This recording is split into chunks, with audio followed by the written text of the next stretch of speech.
দ্বিতীয় প্রশ্নটায় বলা হচ্ছে two schemes are proposed for increasing the amount of household waste that is recycled each week.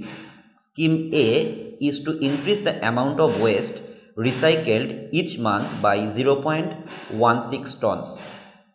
Scheme B is to increase the amount of waste recycled each month by 6% of the amount recycled in the previous month. The proposal is to operate the scheme for a period of 24 months. The amount recycled in the first month is 2.5 tons. For each scheme, find the total amount of waste that would be recycled over the 24-month period.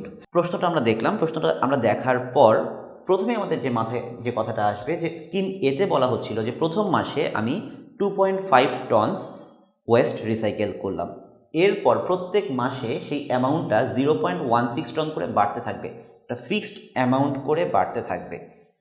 যখনই এরকম fixed amount করে বাড়তে থাকবে তখনই আমি বুঝে নেব যে এখানে যে জিনিসটার কথা বলা হচ্ছে সেটা একটা এপি, এরিথমেটিক প্রোগ্রেশন, এবং সেটা কত সময় ধরে চলবে? 24 মান্থ পিরিয়ড। তার মানে এখানে আমার এন এর ভ্যালু হচ্ছে 24। এবারে এসো স্কিম বি কি বলছে। স্কিম বিতে বলা হলো যে প্রথম মাসে তুমি 2.5 টন রিসাইকেল করলে, এরপর প্রত্যেক মাসে তুমি আগের মাসের তুলনায় 6% করে বেশি রিসাইকেল করবে। যখনই এরকম আগের মাসের তুলনায় এত পার্সেন্ট করে বাড়াবে, এত পার্সেন্ট কমাবে, এই কথাটা শুনলেই তোমরা বুঝে যাবে যে এখানে একটা জিওমেট্রিক সিকোয়েন্স ফর্ম করছে বা জিওমেট্রিক প্রোগ্রেশন ফর্ম করছে, এবং ওই জিওমেট্রিক প্রোগ্রেশনের যে কমন রেশিও আর সেটা কত হবে? কমন রেশিও আর এর ভ্যালুটা হবে 1 প্লাস যত পার্সেন্ট তত ডিভাইডেড বাই 100, অর্থাৎ এই ভ্যালুটা তখন চলে আসবে 1.06, যেটা এখানে অলরেডি দেখানো হয়েছে। এবং এনের ভ্যালুটা কত চলে আসবে? তোমার নাম্বার অফ টার্মস, অর্থাৎ এখানে প্রত্যেক মাসে মাসে যেহেতু কাউন্ট করা হচ্ছে এবং 24 মান্থস পিরিয়ড নিয়ে কাজটা করা হচ্ছে, এনের ভ্যালু আগের মতোই চলে আসবে 24। তোমাদের প্রশ্ন তোমাকে বলেছে যে এখানে এই স্কিমের আওতায় তুমি টোটাল কতখানি পরিমাণ ওয়েস্ট ম্যানেজমেন্ট করতে পারো, এইটার আওতায় তুমি কতখানি পরিমাণ ওয়েস্ট ম্যানেজমেন্ট করতে পারো, অর্থাৎ দুটার ক্ষেত্রেই আমাকে এসএন এটার ভ্যালুটা বের করতে হবে, এটার ক্ষেত্রেও আমাকে এসএন এর ভ্যালুটা বের করতে হবে। স্কিম এ একটা এরিথমেটিক প্রোগ্রেশন, এখানে এসএন এর ভ্যালুটা কত তোমরা জানো, SN equal to n by 2a plus n minus 1 into D. এই ফর্মুলাটা তোমরা সকলেই জানো। তাহলে এখান থেকে আমরা কি পাই?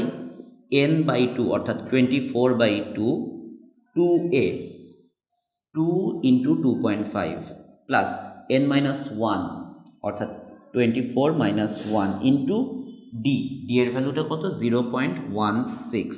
এখান থেকে ভ্যালুটা চলে আসে 12 into 5 plus 23 into 0.16।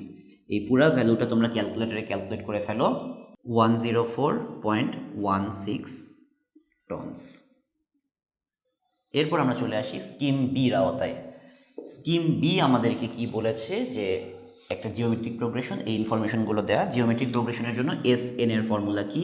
A r to the power n minus 1 divided by r minus 1।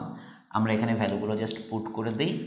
এর ভ্যালুটা এখানে 2.5, r to the power n 1.06 to the power n হচ্ছে এখানে 24 minus 1 divided by 1.06 minus 1। Calculate করো, ভ্যালুটা চলে আসে 127 টনস। তাহলে একটা জিনিস খেয়াল করে দেখো যে আমাদের যে দুইটা স্কিম ছিল ওয়েস্ট ম্যানেজমেন্টের জন্য, দুইটার মধ্যে কোনটা বেশি ফ্রুটফুল? স্কিম বিটা বেশি ফ্রুটফুল, যেখানে একটা জিওমেট্রিক প্রোগ্রেশন ইউজ করা হয়েছে। প্রত্যেক মাসে 6% করে যদি তুমি ওয়েস্ট ম্যানেজমেন্টের পরিমাণটা বাড়াও, তুমি 24 দিন পর 127 টন ওয়েস্ট ম্যানেজমেন্ট করে ফেলবে, যেখানে স্কিম এ ম্যানেজ করতে পারছে মাত্র 104 টন।